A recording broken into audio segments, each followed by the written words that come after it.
Thank you.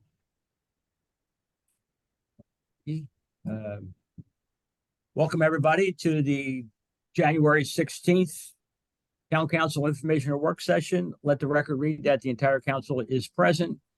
At this time, we have the honor of saying the Pledge of Allegiance. Pledge allegiance to the flag To the flag of the United States of America, to the republic for which and it stands, stands one one nation, nation, God, under God, indivisible, indivisible, with liberty and liberty justice and for all. justice. Amen. Okay, thank you. We've got one item to discuss. That would be Charter Amendment Resolution CAR 24-1, resolution of the Town Council of Chesapeake Beach, amending the charter of the Town of Chesapeake Beach to provide for clarification of a referendum of an ordinance. I'll try to summarize this as best as I can for the council. Historically, the town of Chesapeake Beach has always had it in their charter that it requires 20% of the registered voters to petition a referendum on an approved ordinance. It is always that way. As we know, some of us, maybe 10, 13 years ago, we did have a situation where this did occur. And one of the issues at the time that was debated and challenged was basically, what is the registered voters? What is that? And it was very debatable because that registration list changes day by day. So that was what it was. Randy and I talked about this after last election, and we were trying to figure out a way to make this better. And I guess what we came up with at the time, I should say, Randy and I talked about this 2 elections ago, right after the 1996 election. What would be better, given the ambiguity? So, we came up with basically, well, maybe if you just say 50% of the number of people who voted, that would be, the same. Upon, reflecting it and thinking about it more and, talking to the Maryland Municipal League, that's not the same. You can have, as we experienced in 2020, you can have a low voter turnout, which would mean it would be a low threshold to sign a petition and have the accurate numbers, or you could have a higher than usual number that would skew it that way as well. So the Maryland Municipal League, as recently as last week in meeting, recommends and told me that we would be in step with the other municipalities in Maryland if we went back to where we were, which is basically 20% of the registered voters. But I informed them that was great. We agree, except our chairman of elections, Randy Getman, decided to even fine tune it even better, and to pretty much add a phrase that defines registered voters, which is basically the number on the Maryland Universal Registry list as of the prior election day. So there you have that way you have a fine number that is set in stone on election day, and there's no debating who is a registered voter as of that day. Because, as we all know, a big issue is some people, pass away and they're on the list, and, they were on the list, and which list are you using, which day. And so that would take care of all of that. So this basically puts us back to where we were. What I am proposing, Randy and I are basically going back to where we were, only better, because we're going to fine tune it to add that phrase that I just mentioned. So I think that probably summarizes it. If the council has any questions of me or Holly or Randy or Todd, we'll field those now. I'll begin to my left with Councilwoman Hartman.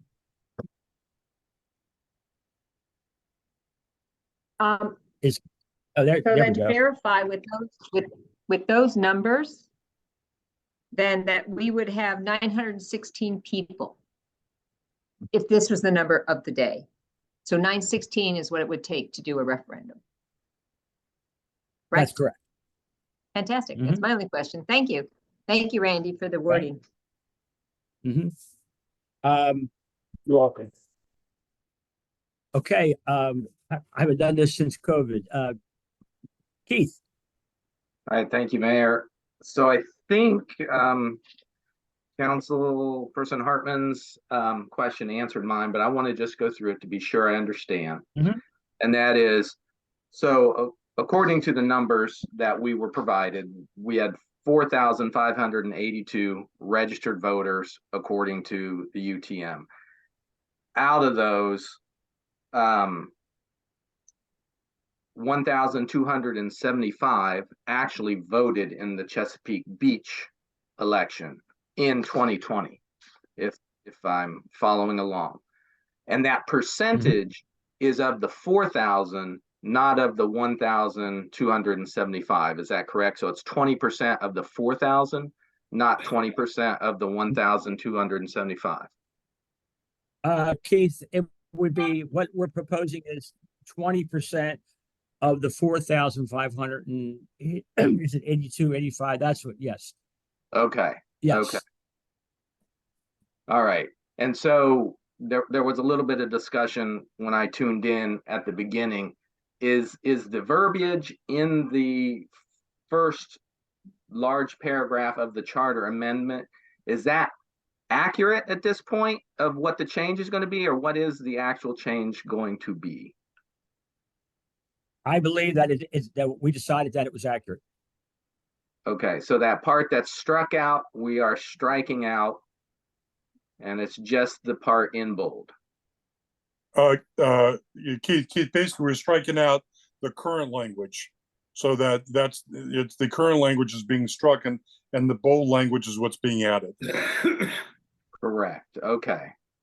And so, yes. And there Keith, was, yeah, go ahead.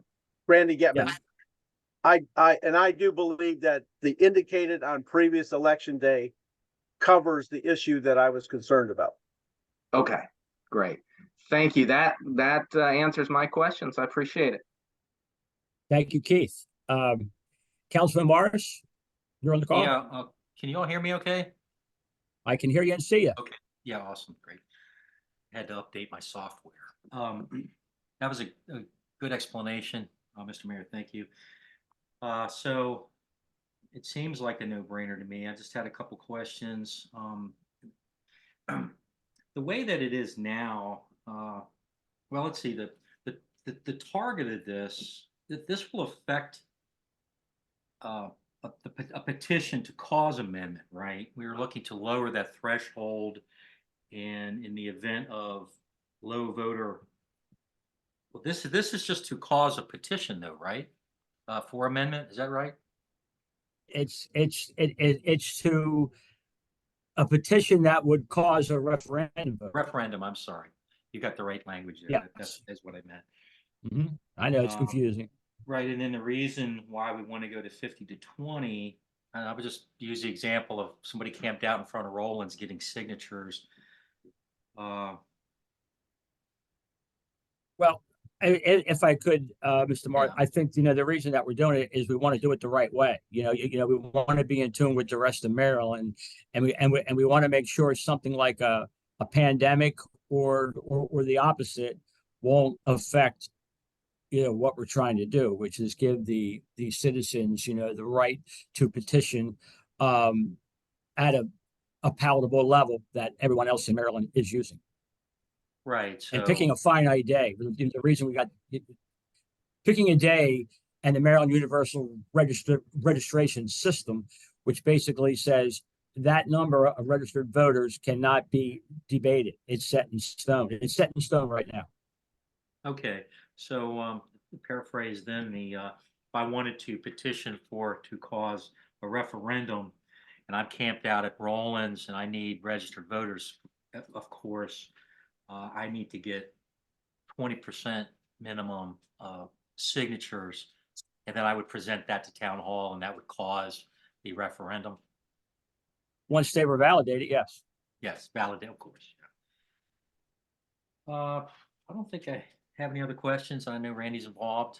And I don't mind following suit. I don't have any I'm other here if questions. you have them. Okay, well, thank you. Welcome back, Larry. You're up. Thank you. Actually, the couple questions I had have already been answered, and I just wanted to express my thanks to Randy and Todd on all the work here, and I will defer to them on their recommendations. Thank you. Thank you. Vice President Fink. Yeah, all my questions have been answered pretty thoroughly. I just would like to hear it one more time from Randy. I mean, I think all the math here makes sense. I'm always, referendum is an opportunity for the public to have input, and I don't want to create a barrier for that. By the same token, I don't think this does create a barrier for that, and I think it allows us to hold a little more true to the population of the town. But I just want to hear from Randy one more time. These numbers make sense to you, and you're comfortable with sort of stamping the numbers that will be on election day on 2024, right? That's correct. And the 20% is what most of Maryland uses. Yeah. The debate, the problem, the issue came up was that if you weren't, we used to do our own registration and the way laws were written, and there was some legal issues about, there were challenges to the percentage of the registry, because people die, people move out, and so the last referendum there were challenges to that. At the time, when we were trying to rewrite this and figure out how to alleviate that, the lawyer at the time, Karen, she got several cases from other parts of Maryland that other counties where they had taken it to court about the percentage of registered voters, and if the township showed that they had tried to maintain it, then the court ruled in their favor. If there was no proof that they had tried to maintain it, then they ruled against them. What we were trying to do was alleviate that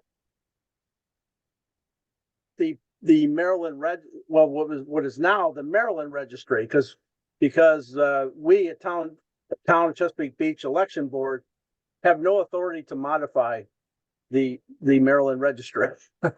And so we were trying to alleviate that when we went to register people that voted in the last election. That was a solid number. The problem is COVID came around and that number went way down.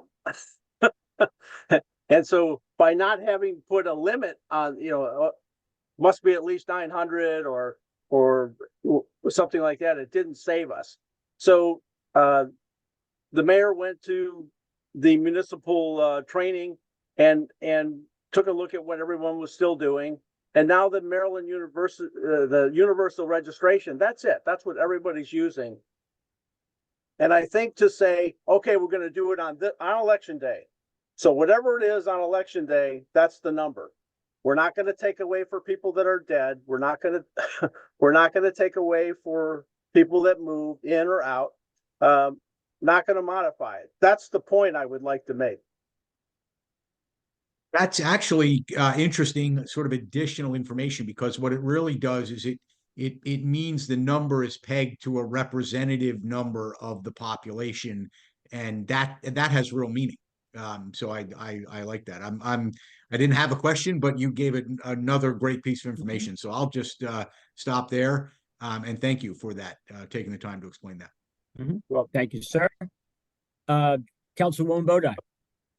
Oh, yeah, I remember the issues that Pat referenced earlier about a decade ago. And this is what I'll say, is that any specifics or removal of ambiguity is a good and important thing. And so I think that this is a completely defendable number. I think that 20% on a specific day is completely appropriate. Because as I said, it removes the ambiguity that occurred. And so I have no questions and no problems with this whatsoever, especially since it has our Board of Elections stamp of approval on it. And it's logical. Mhm. Thank you. Yeah, very good. Thank you. And Randy, thank you for all your volunteer time on this, on the board, and thank your colleagues as well. I'm going to move to the council lightning round and stay right with Councilwoman Bodine. Yeah, I just have two items real quick. First of all is our green team meeting, which is a week from Thursday, June 25th at 6:30 at the library. So I'd cordially invite y'all along. And then I wanted to remind you of our talk on ospreys, which is Saturday, February 24th at 10. And I want to send my appreciation to all those volunteers that have been involved with the green team and the town administration for all the help that they've done, especially Holly. Thank you. Thank you. Vice President Fink. Yeah, I don't have much exciting to say other than I enjoyed my first snow day in what is it, 274 days. And I know people probably don't want a lot of snow, but a little bit of snow, enough snow to get an awesome snow day was a treat. I hope everyone stayed safe. But I certainly enjoyed this one. And thanks to the remarkable work by our public works folks, not only from getting out and getting the roads cleaned, but for getting all the Tuesday storm patched up. I saw the email that said the bridge on Brownies Beach was fixed before I saw the one that said it had been destroyed. So outstanding. Thank you. Larry. Really nothing more to add other than I hope everyone stays safe, particularly overnight with the freeze conditions that are going on. They're predicting our temperatures are going to be single digits with the wind chills. So stay safe, stay warm. Thank you. Yeah, and before I go to Councilman Morris, I'll just chime in what Larry said. Stay safe, everybody. It's supposed to be a cold night, so it'd be a good morning to sleep in and have that extra cup of coffee. Councilman Marks. I'll share that with my boss. I'll have to sleep in. Yeah, no, I don't have anything clever to add right now. I know, appreciate the opportunity to do the Zoom and keep everybody safe tonight. I know that our town residents rely on us for a lot of things, not just snow removal, but things surrounding their properties and permits and things like that. And we're there to protect them too. We've got ordinances in place that they're aimed at protecting people, not necessarily keeping them from getting what they want, but to get through a process so that it ends in a good place. So on that, everybody have a good week. I'll see you in a couple of days. Thank you, sir. Councilman Pardick. Yeah, thank you, Mayor. Just want to thank Randy for all his work on this change. I appreciate that. Also, two quick announcements. On January 31st, the Maryland Office of Opioid Response is hosting a community overdose action town hall at the library in Prince Frederick. And that's going to be 6:30 to 7:30 p.m. The public is invited. They're going to have folks from the county and from the state talking about what they've been doing about the opioid crisis, as well as taking, I guess, kind of having an open mic for folks to give suggestions on what else they could do or where things are falling through the cracks. So if you get a chance, and should go to that. Also on January 28th, there is a big conversation forum. And it's on the racial wealth gap and rooted in land and house ownership is the title of the conversation. And they're going to have an expert panel presentation and then followed by a group discussion. And it's going to be at the Middleham and St. Peter's Parish Hall in Lusby, Maryland from 2 to 5 p.m. And that's a Sunday. But that's sponsored by about 20 different organizations, some universities and folks involved in that. So anyway, all right, thanks. Y'all have a good evening. Thank you, sir. Councilwoman Peggy. Well, I just want to echo Councilman Fink's comments And kudos to the Public Works group. Neither rain nor sleet nor dark of night keeps them home, and it's the crappiest weather and they're always out there. I am so glad for them. And looking forward to 2024 between the progress on flood-proofing Kellums Field and planning a new aquatic feature for the town, the upcoming election. I think it's going to be an exciting and active year. Thank you. Mm-hmm. Very well. Is there a motion to adjourn? So moved. So moved. Second, All in favor? I. Aye.